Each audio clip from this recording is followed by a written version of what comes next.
discurso do Estado da União de Donald Trump também trouxe um relato profundamente pessoal. O presidente lembrou o caso de Irina Zarutska, jovem ucraniana que fugiu da guerra com a Rússia, buscou refúgio nos Estados Unidos e acabou assassinada por um homem que já havia sido libertado diversas vezes do sistema prisional.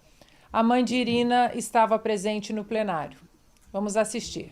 8-year-old Irina was riding home on the train when a deranged monster who had been arrested over a dozen times and was released through no cash bail stood up and viciously slashed a knife through her neck and body. No one will ever forget. There were people on that train. No one will ever forget the expression of terror on Irina's face as she looked up at her attacker in the last seconds of her life. She died instantly. She had escaped a brutal war only to be slain by a hardened criminal, set free to kill in America, came in through open borders. Mrs. Zarutska, tonight I promise you we will ensure justice for your magnificent daughter, Irina.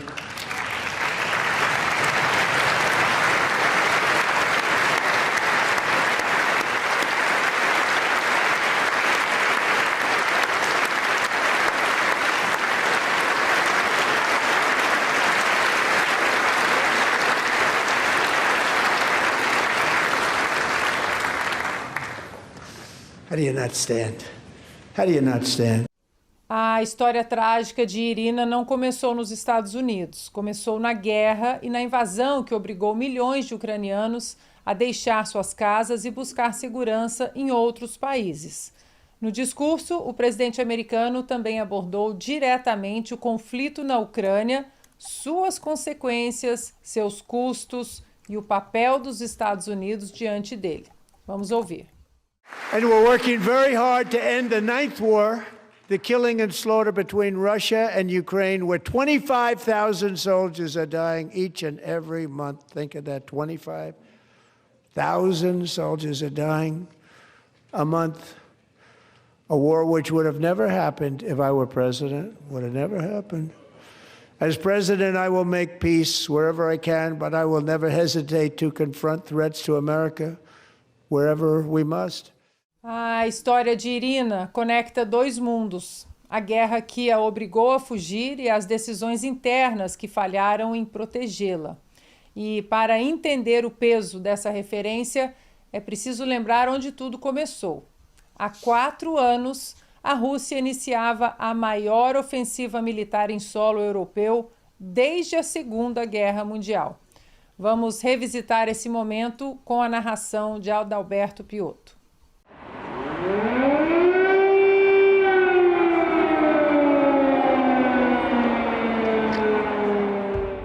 24 de fevereiro de 2022.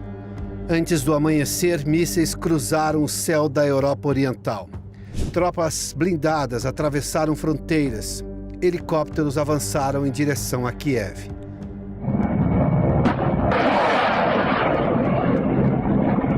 A Rússia iniciava a maior ofensiva militar em solo europeu desde a Segunda Guerra Mundial. Após meses de tensão diplomática e acúmulo de tropas nas fronteiras, o presidente Vladimir Putin anunciou uma operação militar especial.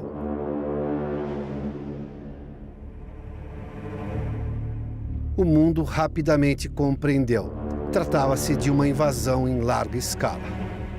O objetivo era estratégico e político: submeter a Ucrânia, redefinir o equilíbrio de poder no leste europeu e desafiar diretamente a arquitetura de segurança construída após o fim da Guerra Fria. A aposta do Kremlin era na rapidez.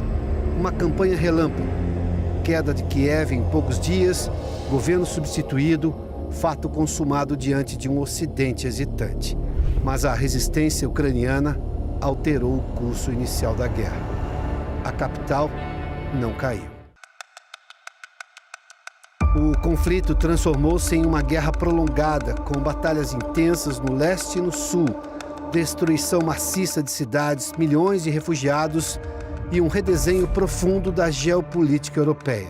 também provocou uma reação estratégica do Ocidente, sanções econômicas sem precedentes, envio contínuo de apoio militar à Ucrânia e fortalecimento da OTAN. A configuração energética alterada nas últimas décadas foi exposta. 4 anos depois, o conflito continua a influenciar eleições, mercados, alianças e decisões estratégicas ao redor do mundo. A guerra expôs fragilidades do sistema internacional e intensificou a disputa entre grandes potências. Moscou buscava reverter a expansão da OTAN. Washington reafirmou compromissos estratégicos. Pequim observou atentamente cada movimento. O conflito tornou-se também um laboratório de guerra moderna. Drones, guerra cibernética e sanções financeiras como instrumento estratégico. Mais do que tanques e artilharia, o conflito passou a envolver moedas, energia, tecnologia e informação. O que está em jogo ultrapassa as fronteiras dos 2 países. Soberania, credibilidade de garantias de segurança e o custo da revisão forçada de fronteiras no século XXI. 24 de fevereiro de 2022 não foi apenas o início de uma guerra. Foi o fim de uma ilusão. A ilusão de que a Europa estava definitivamente protegida contra conflitos de grande escala e de que a interdependência econômica impediria confrontos militares. A ilusão de que o pós-Guerra Fria era um ponto final e não apenas um intervalo. A história não terminou em 1991. Ela apenas entrou em uma nova fase. 4 anos depois, a guerra lembrou algo essencial.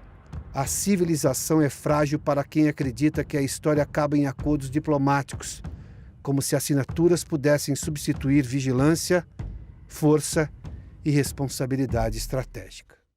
Difícil de entender algumas coisas, né? 4 anos. Amigos, ao conectar imigração, segurança interna e conflito internacional, o presidente americano amplia o debate estratégico ou simplifica realidades complexas, Flávio? Muito pelo contrário, eu acho que isso é uma materialização de algo muito sério. Se eu falar, olha, por exemplo, 20 mil pessoas foram mortas por imigrantes nos Estados Unidos no ano passado. É um dado, é um número, é simplesmente alguma coisa que se perde na cabeça. Agora, olha a imagem do assassinato da Irina no metrô. Opa, virou outra coisa. Estou falando de um único assassinato, entre sei lá quantos mil aí.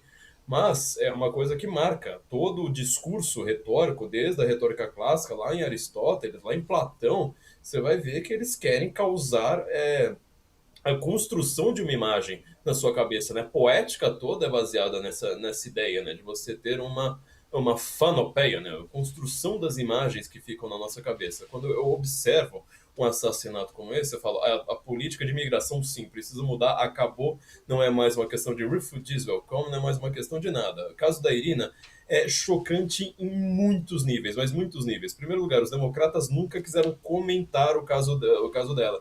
Por quê? Como assim? Teve alguma questão política ali? Não, é simplesmente um homem mata uma mulher. E eles querem proteger o homem. Aquela plataforma GoFundMe, que faz vaquinhas online, tinha feito uma vaquinha para o agressor, não foi para Irina, foi para o agressor, para este assassino aí que deveria estar na cadeia. Ele teve não sei quantas passagens pela cadeia antes, estava sempre saindo. Deu facadas nela sem nenhum motivo, ela simplesmente senta no metrô, ele levanta, desfere 3 facadas nela, uma delas pelo menos ali que pegou o pescoço. Ninguém ajudou, ninguém fez nada, ninguém foi lá dar um empurrãozinho, ninguém foi lá falar assim, cara, melhor, sei lá, tomar um chá antes, coisa do tipo. Ou seja, isso mostra a falência da sociedade americana como um todo. E ela é um símbolo físico, tal como os conservadores vêm dizendo que são perseguidos constantemente, mas o Charlie Kirk ele teve de ser martirizado aos olhos do mundo inteiro, né?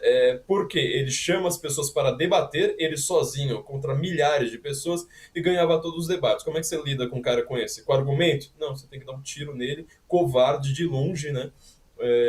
a gente sabe por qual ideologia, não podemos nem comentar aqui, isto vira uma imagem marcante. Então, todo mundo está dizendo que o Trump simplificou alguma coisa. Desculpa, é o contrário. O discurso ele precisa ser dessa forma, precisa ser materializável. É o contrário de simplificar. É uma imagem física, é algo concretizado, né? Algo palpável, que aí sim faz uma diferença em tudo.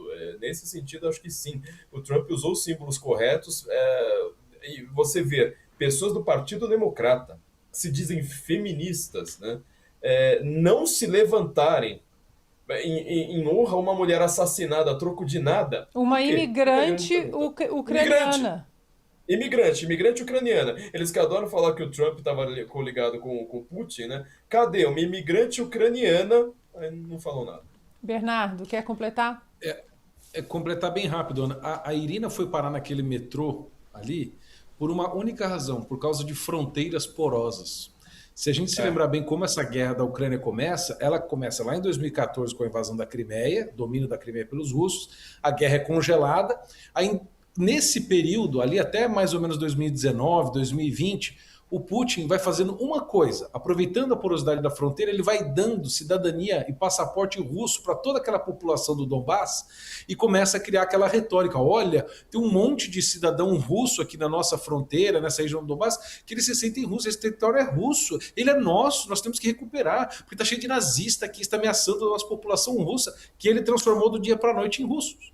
Ou seja, a fronteira porosa serviu como justificativa para o início dessa guerra que levou a Irina para os Estados Unidos para ser assassinada, infelizmente por um sistema que protege bandidos e permite que imigrantes ilegais entrem, que não era o caso dela, né?